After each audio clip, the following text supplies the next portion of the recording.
கர்த்தராகிய இயேசு கிறிஸ்துவின் நாமத்திற்கு மகிமை உண்டாகட்டும். இந்த நாளிலும் கூட தேவ சமூகத்திலே வந்திருக்கிற தேவ பிள்ளைகள் அனைவரையும் அருமை ஆண்டவர் இயேசு கிறிஸ்துவின் இனிய நாமத்திலே வாழ்த்துகிறேன். இந்த நாளிலும் கூட உங்கள் மத்தியிலே நான் பகிர்ந்து கொள்ளும்படியாக கர்த்தர் எனக்கு கொடுத்த ஒரு அருமையான வசனம். அது எபேசியர் 3வது அதிகாரம் 17வது வசனத்திலிருந்து நாம் வாசிக்கலாம்.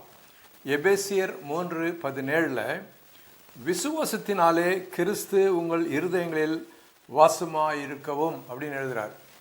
அதாவது கிறிஸ்து உங்கள் இருதயங்களில் வாசமாயிருப்பாராக.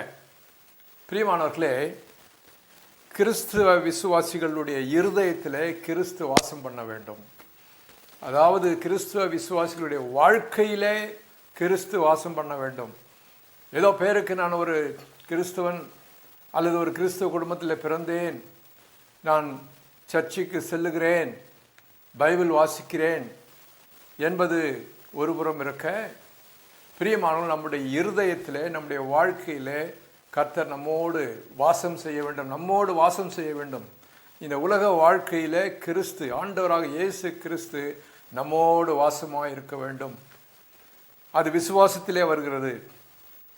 அவர் தேவகுமாரன், அவர் தேவாதி தேவன், அவர் என் இரட்சகர், என் மீட்பர், என் பாதுகாவலர் என்று இப்படிப்பட்ட எல்லா காரியங்களை குறித்த விசுவாசத்தினாலே அவரிடத்திலே நாம் சேரும் பொழுது அவர் நம்மோடு வாசம் பண்ண வேண்டும். ரொம்ப அவசியம். விசுவாசிகளுடைய வாழ்க்கையிலே கிறிஸ்து அவர்களுடைய இருதயங்களிலே வாழ வேண்டும், வாழ்க்கையிலே வாழ வேண்டும். இது கிறிஸ்தவ ஜீவியத்தினுடைய அத்தியாவசியமான ஒரு காரியம். பிரியமானவர்களே, எரேமியா தீர்க்கதரிசி புலம்பல்ல எழுதுறாரு. புலம்பல் 3வது அதிகாரம் 24வது வசனத்தில், கர்த்தர் என் பங்கு என்று என் ஆத்துமா சொல்லும். பாருங்க, ஆத்துமா சொல்லுது, கர்த்தர் என் பங்கு, என்னுடைய வாழ்க்கையிலே அவர் என் பங்கு, என்னோடு இருக்கிறார். என் வாழ்க்கையில் எல்லா காரியத்திலும் அவருக்கு பங்கு உண்டு.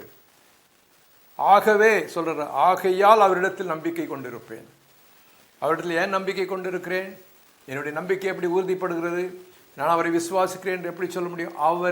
அவர் என்னுடைய பங்கு, என் வாழ்க்கையில் அவர் கூட இருக்கிறார், என் இருதயத்தில் அவர் வாசம் பண்ணுகிறார். ஹல்லேலூயா, ஸ்தோத்திரம். பாருங்க, கிறிஸ்து உங்களுடைய வாழ்க்கையிலே, உங்களுடைய இருதயங்களிலே அவர் உள்ள வந்து வாசம் செய்ய வேண்டும் என்று சொன்னால் அவரை நீங்கள் அழைக்க வேண்டும்.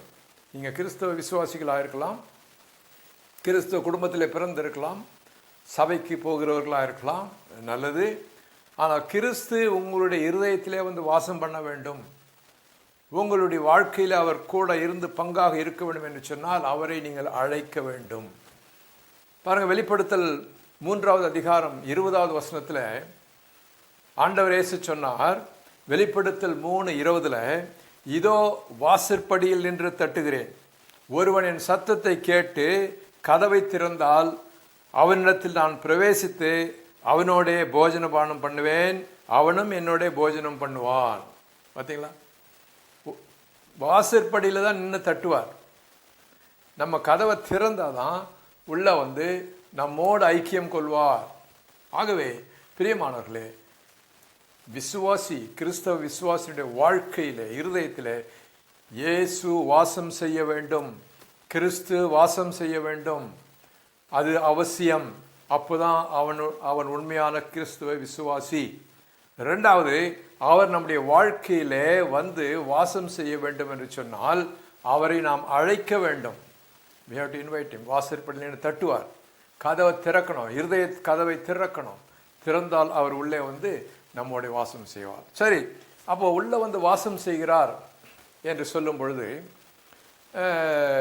அதனால என்ன நன்மைகள், பல நன்மைகள் நமக்கு கிடைக்கணும் இல்லையா? அதனால தான் அவர் வந்து வாசம் செய்ய வேண்டும். சரி, ஒரு சமயம் ஒரு இளம் தம்பதிகள் ஒரு பெரிய ஊரில், பட்டணத்தில் இருக்கிறாங்க. அந்த மகனுக்கு பெரிய வேலை என்பதனால பெரிய பட்டணத்தில் தம்பதிகள் ஒரு வீட்டில் இருக்கிறாங்க. அவருடைய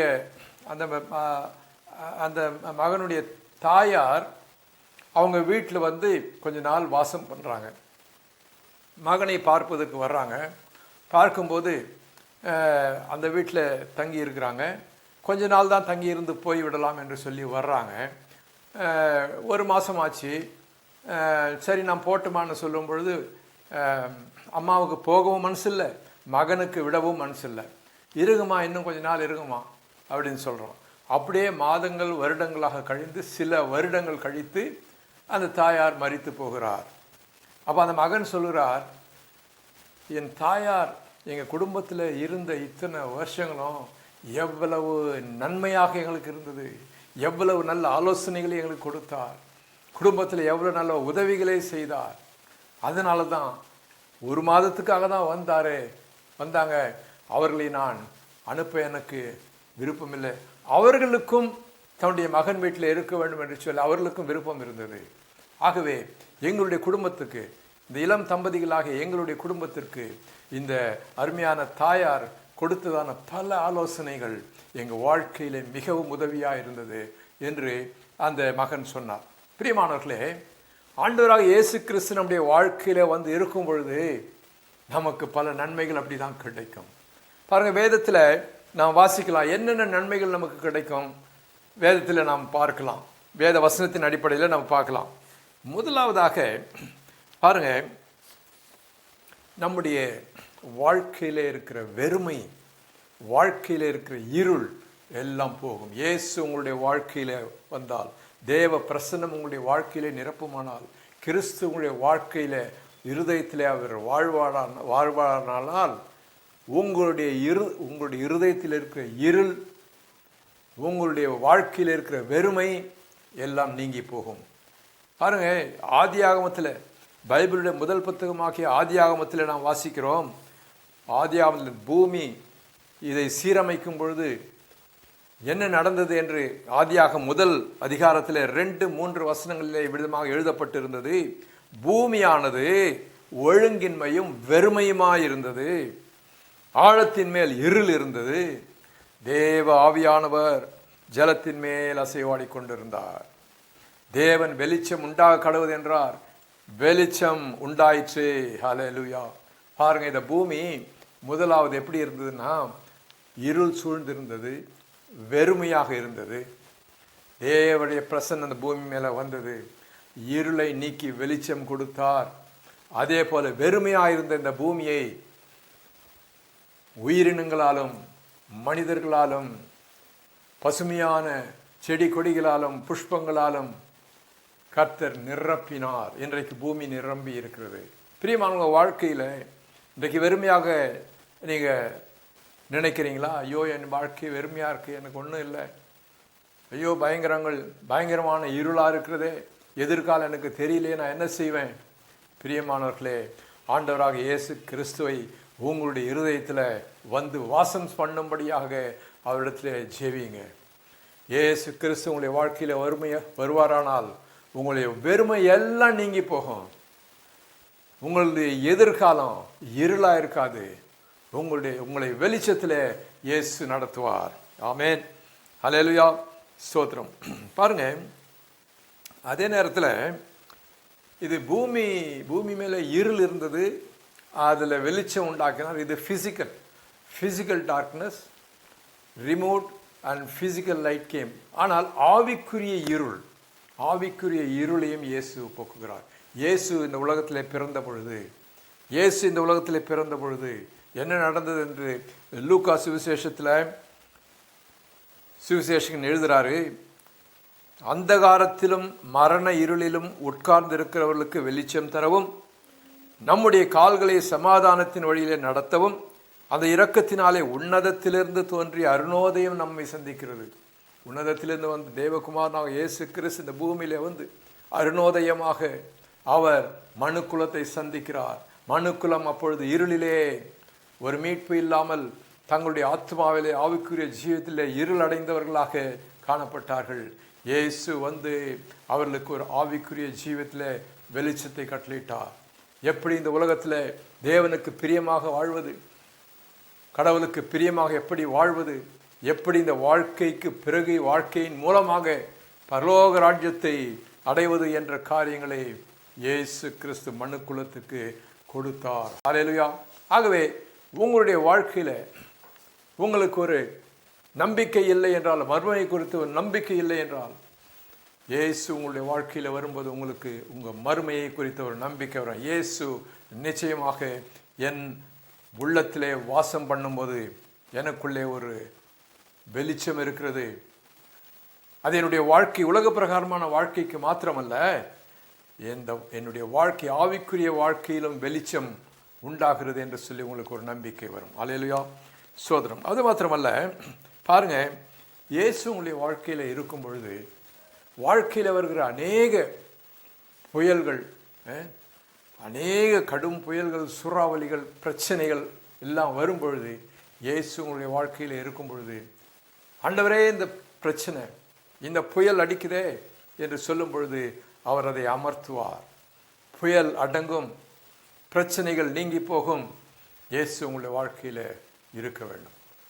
எப்படிப்பட்ட பிரச்சனையாக இருந்தாலும் உங்களுக்கு தெரியாது இந்த பிரச்சனையை எப்படி தீர்க்க முடியும் என்று. ஆனால் இயேசு அதை தீர்த்து வைப்பார். பாருங்க, ஒரு முறை என்ன ஆனது, இயேசுவினுடைய சீஷர்கள் ஒரு படகிலே பிரயாணம் பண்ணி கொண்டிருக்கிறார்கள். இயேசு அந்த படகுல இருக்கிறார். ஆனால் அவர் கீழ்த்தட்டிலே உறங்கி கொண்டிருக்கிறார். திடீரென்று அங்கே ஒரு பெரிய புயல் வருகிறது, படகு ஆடுகிறது, படகு கவிழ்ந்து விடுகிற சூழ்நிலை. அப்போ இவ்வளவு நடக்குது, இவர் தூங்குறாரு என்று சொல்லி சீஷர்கள் அவரிடத்தில் இப்போ என்ன கேட்குறாங்க பாருங்க. மார்க்கு 14வது அதிகாரம் 38-39 கப்பலின் பின்னணியத்தில் தலையணையை வைத்து நித்திரையாயிருந்தார். அவர்கள் அவரை எழுப்பி, போதகரே, நாங்கள் மடிந்து போகிறது உமக்கு கவலை இல்லையா என்றார்கள். அவர், இயேசு எழுந்து காற்றை அதட்டி கடலை பார்த்து, இறையாதே, அமைதலாயிரு என்றார். அப்பொழுது காற்று நின்று போய் மிகுந்த அமைதல் உண்டாயிற்று. அருமையானவர்களே, நம்முடைய வாழ்க்கையிலே அந்த சீஷர்களோடு அந்த படகிலே இயேசு இருந்தது போல நம்முடைய வாழ்க்கையில இயேசு இருக்கிறார் என்றால், பயங்கரமான பிரச்சனை நீங்க சந்தித்து கொண்டிருப்பீங்க. ஆனா இயேசு இருக்கிறாரே, இன்னும் ஒன்றும் செய்ய மாட்டேன்றாரே என்று நீங்க நினைக்கலாம். நீங்க சொல்லுங்க, ஆண்டவரே, இந்த பயங்கரமான பிரச்சனை, இந்த பயங்கரமான சூறாவளி இது வருதே, இவ்வளவு வருத்தப்படுறனே என்று சொல்லும் பொழுது, நீங்க ஜெபிக்கும் பொழுது, அவர் அந்த சூறாவளி அடக்குவார். அந்த பிரச்சனையிலிருந்து எப்படி மீண்டு வர வேண்டும் என்ற வழியை உங்களுக்கு கற்றுக் கொடுப்பார். இது உங்களுடைய வாழ்க்கையில் நடக்கும். என்னுடைய வாழ்க்கையில் நடந்தது, உங்களுடைய வாழ்க்கையில் அது நடக்கும். அல்லேலூயா, ஸ்தோத்திரம். அது மாத்திரமல்ல, நம்முடைய வாழ்க்கையில் அநேக தேவைகள் உண்டு. திடீர்னு தேவைகள் வரும். திடீர்னு ஏதாவது குறைபாடுகள் இருக்கும். திடீர்னு வீட்டில் இது இருக்காது, அது இருக்காது, அது வேணுமே, இது வேணுமே, பிள்ளைகள் படிப்பு, ஃபீஸ் கட்டணும், மற்றும் பலவிதமான செலவுகள், தேவைகள் நிறைய வரும். திடீர்னு தேவைகள் வரும். திடீர்னு இல்லாத மாதிரி தெரியும். அப்போ இயேசு உங்கள் வாழ்க்கையில் இருந்தால் அவரை நோக்கி நீங்கள் பார்க்கும் பொழுது உங்கள் தேவைகள் சந்திக்கப்படும்.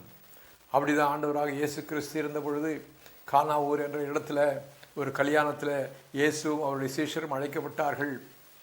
அப்போல்லாம் நம்ம திராட்சை ரசம் பரிமாறுகிற பழக்கம் அந்த ஊரில் இருந்தது. திராட்சை ரசம் பரிமாறுகிற பழக்கம். இப்போல்லாம் நம்ம பாயசம் கொடுக்குறாங்க, இல்லை நீங்கள் போன உடனே டீ காஃபி கொடுக்குறாங்க. அது மாதிரி திராட்சை ரசம் கொடுக்குற ஒரு பழக்கம். விருந்துக்கு பிறகு திராட்சை ரசம் கொடுப்பாங்க.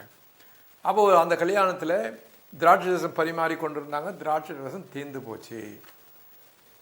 கெஸ்ட்டு வர்றாங்க, ஒரு 50% பீப்புள், அவங்களுக்கு திராட்சை ரசம் கொடுத்துட்டாங்க. மீதி 50% திராட்சை ரசம் ஆகிப்போச்சு. உடனே அவங்க பார்க்குறாங்க, இயேசு அங்கே இருக்கிறார். இயேசுவினிடத்தில் அவர்கள் தங்களுடைய பிரச்சனையை வைக்கிறார்கள். இயேசு அந்த பிரச்சனையை தீர்த்து வைக்கிறார். ஹல்லேலூயா, கர்த்தருக்கு ஸ்தோத்திரம். பாருங்க என்ன நடந்தது என்று சொன்னால், என்ன செய்கிறாங்க பாருங்க. இயேசுவும் அவருடைய சீஷரும் அந்த கல்யாணத்துக்கு அழைக்கப்பட்டிருந்தார். யோவான் சுவிசேஷம் 2வது அதிகாரம் 2வது வசனம். இயேசுவும் அவருடைய சீஷரும் அந்த கல்யாணத்துக்கு அழைக்கப்பட்டிருந்தார்கள். 8-9 வசனத்தில் பாருங்க. அவர்கள் அவரை நோக்கி, நீங்கள் இப்பொழுது மொண்டு பந்தி விசாரிப்புக்காரரிடத்தில் கொண்டு போங்கள் என்றார். அவர்கள் கொண்டு போனார்கள். அந்த திராட்சை ரசம் எங்கே இருந்து வந்ததென்று தண்ணீரை மொண்ட வேலைக்காரருக்கு தெரிந்ததே என்று பந்தி விசாரிக்காரனுக்கு தெரியாததினால் அவன் திராட்சை ரசமாய் மாறின தண்ணீரை ருசி பார்த்த பொழுது, ஹல்லேலூயா, கமான் கற்ஜாடிகளில் தண்ணியை ரொப்புங்க அப்படின்னு சொல்லிட்டு தண்ணீரை எடுத்து நீங்கள் டிஸ்ட்ரிபியூட் பண்ணுங்கன்னு சொல்கிறாரு. தண்ணீர் அங்கே திராட்சை ரசமாக மாறி ஒரு நிறைவு உண்டாயிற்று. ஹல்லேலூயா. இயேசு கிறிஸ்து இந்த அற்புதத்தை அவர் உயிரோடு இருந்தபோது செய்தார். இப்பொழுதும் அவர் உங்களுக்கு செய்வார், இன்றைக்கும் செய்வார். ஒரு வெறுமை, ஒரு தேவை உங்கள் வாழ்க்கையில், ஒரு அர்ஜென்ட் நீட் வரும்பொழுது பிரியமானவர்களே, நீங்கள் வெட்கப்பட்டு போக மாட்டீங்க. இயேசுவை நோக்கி கேளுங்க, ஆண்டவரே இது குறைஞ்சி போச்சு, இது இல்லையே, இது இல்லைன்னா நான் வெட்கப்பட்டு போவேனே. எஸ், அப்படிப்பட்ட சூழ்நிலையில் இயேசுவை நோக்கி நீங்கள் ஜெபம் பண்ணுங்க. அவர் இந்த தண்ணீரை திராட்சரசமாக மாற்றின இயேசு உங்களுடைய வாழ்க்கையிலே ஒரு குறைவு வரும்பொழுது அதை நிறைவாக மாற்றி கொடுப்பார். ஹல்லேலூயா. என்னுடைய வாழ்க்கையிலே செய்திருக்கிறார், உங்களுடைய வாழ்க்கையில் அது செய்வார் என்பது நிச்சயம். ஹல்லேலூயா, ஸ்தோத்திரம்.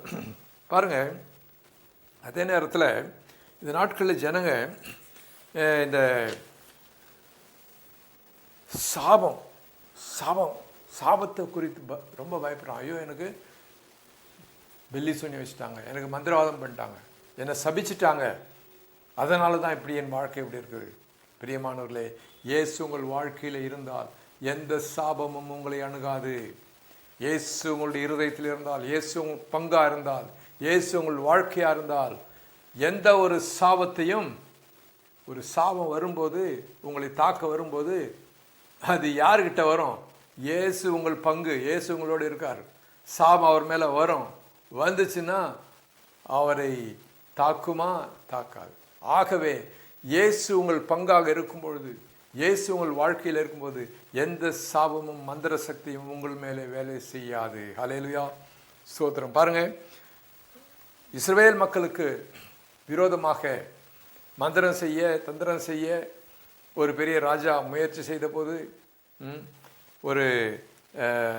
ஒரு தீர்க்கதரிசி மாதிரி ஒருத்தர் சொல்றார். பாருங்க, என்னாகமம் 23வது அதிகாரம், என்னாகமம் 23வது அதிகாரம் 23வது வசனத்தில் அவர் சொல்றார், இஸ்ரவேல் மக்களை குறித்து சொல்றாரு, யாக்கோவுக்கு விரோதமான மந்திரவாதம் இல்லை, இஸ்ரவேலுக்கு ஒரு விரோதமான குறி சொல்லுதலும் கிடையாது. ஹல்லேலூயா. இஸ்ரவேல், ஆவிக்குரிய இஸ்ரவேலராகிய நாம், கிறிஸ்தவர்களாகிய நாம், நமக்கு விரோதமாக எந்த மந்திர சக்தியும் வேலை செய்யாது. ஏனென்றால் கிறிஸ்து என்னோடு இருக்கிறார், எனக்கு ஷீல்டாக இருக்கிறார். நீரே என் கேடகம் என்று சங்கீதக்காரன் சொல்கிறார். அவர் தான் நமக்கு கேடகம், நமக்கு ஷீல்டாக இருக்கார், நம்ம கவர் பண்ணியிருக்காரு, நம்மோடு இருக்கார், வாழ்க்கையில் நம்மோடு இருக்கார். அப்போ சாபம் வரும்பொழுது அவரை அட்டாக் பண்ண முடியுமா? எந்த சாபமும் முடியாது.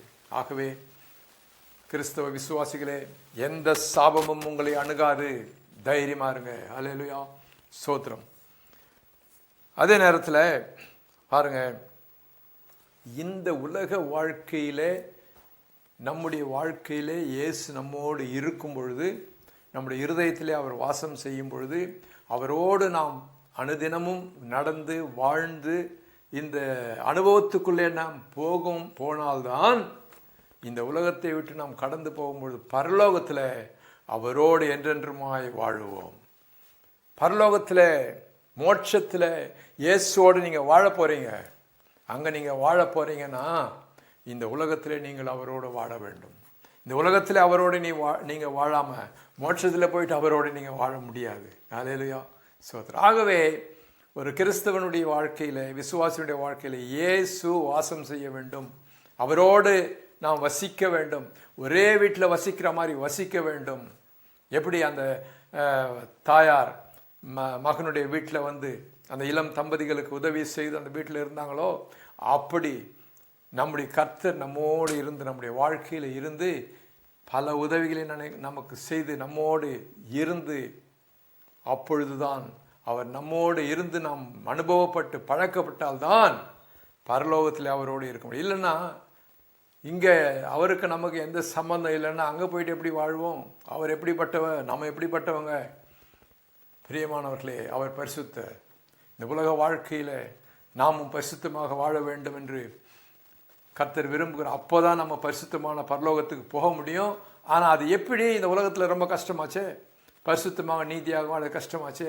அதற்கு தான் இயேசு உங்களோடு இருந்து உங்களுக்கு கற்பிக்க வேண்டும், உங்களை வழி நடத்த வேண்டும். அப்பொழுது நீங்கள் இந்த உலகத்தில் நீதியோடும் பரிசுத்தத்தோடும் வாழ கற்றுக்கொள்வீர்களானால் மோட்சத்திலே போகும்போது முற்றிலுமான பரிசுத்தம், முற்றிலுமான நீதியான ஒரு ஸ்தலம். அப்போதான் அவரோடு நீங்கள் வாசம் செய்ய முடியும். நாம் வேதத்தில் வாசிக்கிறோம் பாருங்க, உலகத்தின் கடைசி முடிவு காலத்தில் முடிவு காலத்தில் பாருங்க, வெளிப்படுத்தல் 21வது அதிகாரம் 3வது வசனத்தில், 21வது அதிகாரம் 3வது வசனத்தில், பரலோகத்திலிருந்து உண்டான ஒரு பெரும் சத்தத்தை கேட்டேன்.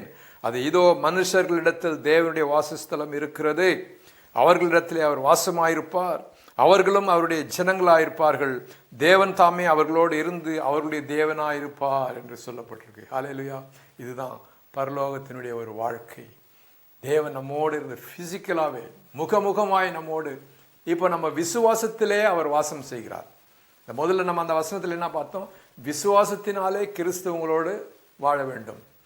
ஆனால் பரலோகத்துக்கு போன பிறகு நேரடியாக முகமுகமாய் அவரோடு வாழ்ந்து கொண்டிருப்போம்.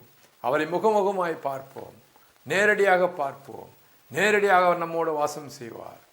அப்படிப்பட்ட ஒரு மகிழ்ச்சியான மேன்மையான அனுபவத்திற்கு நாம் போக வேண்டும் என்று சொன்னால் இந்த உலகத்திலேயே கிறிஸ்து நம்மோடு வாழ வேண்டும். ஹல்லேலூயா. கர்த்தருக்கு ஸ்தோத்திரம். கர்த்தர் தாமே இந்த வசனங்களை நமக்கு ஆசீர்வதிப்பாராக. கண்களை மூடி ஜெபிப்போம்.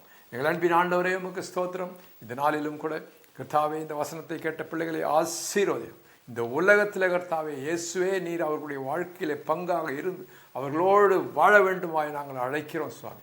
நீர் வாழ்ந்து பிள்ளைகளுக்கு கர்த்தாவே வருகிற பிரச்சனைகளை அப்புறப்படுத்தும் சுவாமி. வாழ்க்கையிலே வருகிற குறைகளை நிறைவாக்கும். ஒரு தேவைகளை சந்திக்க கிருபை தாரும். ஒரு பரிசுத்தமான நீதியான வாழ்க்கையை நடத்த அவர்களுக்கு உதவி செய்யும்.